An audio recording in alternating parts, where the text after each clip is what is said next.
Hi, I'm Jessica Taylor from Ink It Up with Jessica, and in this video I'm going to show you how to quickly make a card with your pretty patterned paper and the rip and flip technique. You'll want to start by selecting a piece of paper that has two sides that coordinate well together. That just means they look nice. Or select two pieces of patterned paper that work well together if you have two sides that don't look nice together.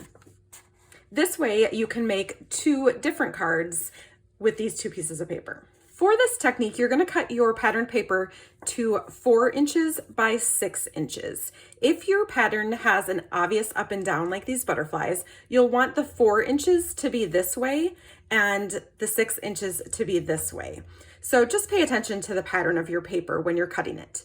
If you start with a piece of 12 by 12 patterned paper, you can make 6 cards from it. I'm using 6 by 6 paper from the Butterfly Kisses paper pack, and so I can just make one card with one sheet of 6 by 6 paper.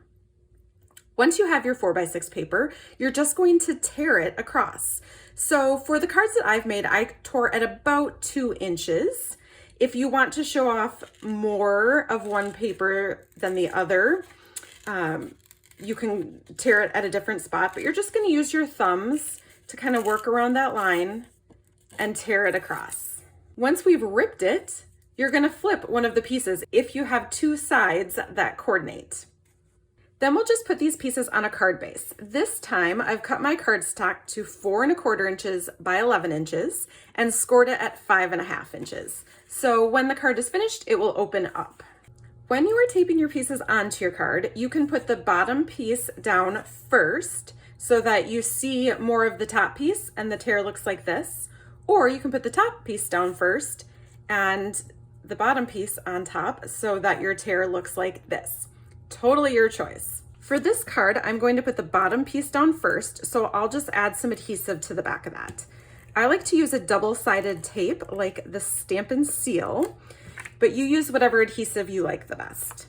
What you want to do when you place this down is make sure that you have an even border around the 3 sides, the 3 straight sides of your piece of paper, like so.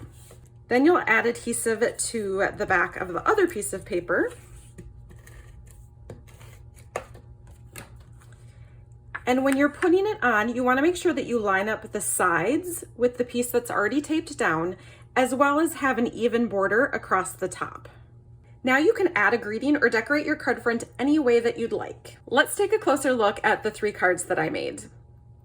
For this one, I just put a greeting on the bottom here. It says a card to say hello, and it's cut out with a die and popped up with some mini dimensionals.